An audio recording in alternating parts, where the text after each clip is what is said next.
নমস্কার আমার নন্দীগ্রামের মা কাকিমা কাকু জেঠু সকল মানুষকে, সকল জাতি বর্ণ ধর্ম এবং রাজনৈতিক নির্বিশেষে সবাইকে জানাই আমার নতমস্তকে প্রণাম। তার সাথে সাথে আমাদের নন্দীগ্রামের পার্শ্ববর্তী যে সকল বিধানসভাগুলো রয়েছে সবাই মানুষকে জানাই আমার নতমস্তকে প্রণাম। আর মাত্র কয়েক ঘন্টা পর কাল যখন সূর্য উদিত হবে তখন আমাদের নন্দীগ্রামের মানুষ কালকে নতুন একটা বাঁচার আলোর দিশারা খুঁজে পাবে, অর্থাৎ সেবাশ্রয়ে ক্যাম্পের মধ্য দিয়ে নিজেকে চিকিৎসা করিয়ে আবার নতুনভাবে বাঁচতে পাবে, নতুন আলো দেখতে পাবে।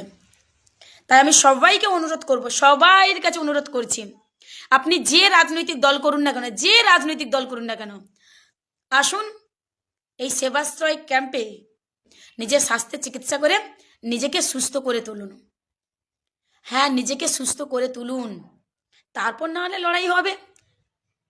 মা, মেয়ে, কাকু, ভাইঝি, দাদা, ভাই সবাইয়ের সঙ্গে নাকি তখন আমার লড়াই হবে।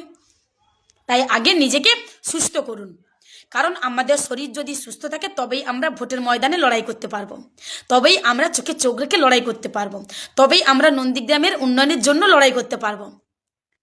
আগে নিজেকে সুস্থ করতে হবে। তবে তার সাথে সাথে একটা কথা বলি, আপনাদের বাড়িতে অনেকেই যাবে, অনেকেই যাবে। কারা যাবে? যারা ঠিক তার নির্দেশেই যাবে, যিনি এই নন্দীগ্রামের ক্ষমতা দখলে যিনি দীর্ঘদিন ধরে ছিলেন, যিনি দীর্ঘদিন ধরে নন্দীগ্রামের ক্ষমতা আসনে বসেছিলেন, তারপরেও নন্দীগ্রামের জন্য কিছু করেনি, এখনো পর্যন্ত মুখ ফোটায়নি যে আমি নন্দীগ্রামের জন্য এটা করেছি বা আগামী দিনে করব।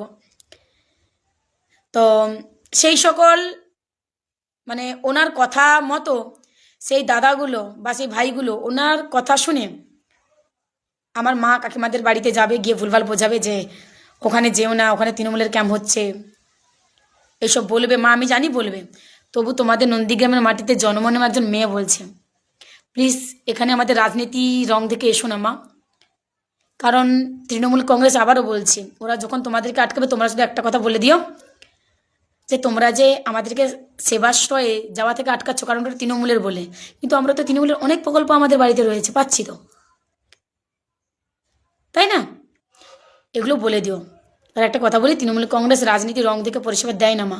আমি অনুরোধ করবো, আপনার বাড়িতে যেমন মমতা বন্দ্যোপাধ্যায়ের অনেক প্রকল্প রয়েছে, ঠিক সেভাবেই এই সেবাশ্রয়ের প্রকল্পটাকেও নিজের বাড়িতে নিয়ে যাও, নিজেকে চিকিৎসা করিয়ে, তাই না? ভালো থাকে, সুস্থ থাকো। আর কালকে আসো সেবাশ্রয়, দেখা হচ্ছে সবাইয়ের সাথে, সবাইকে মন খুলে পরিষেবা দেব। পরিষেবা আমাদেরকে নিয়ে নিতে হবে, আমি দেবো নয়, অর্থাৎ আমাদের নন্দীগ্রামের মা মেয়ে সবাইকে হাতে হাত লাগিয়ে নিয়ে নিতে হবে। ভালো থাকো।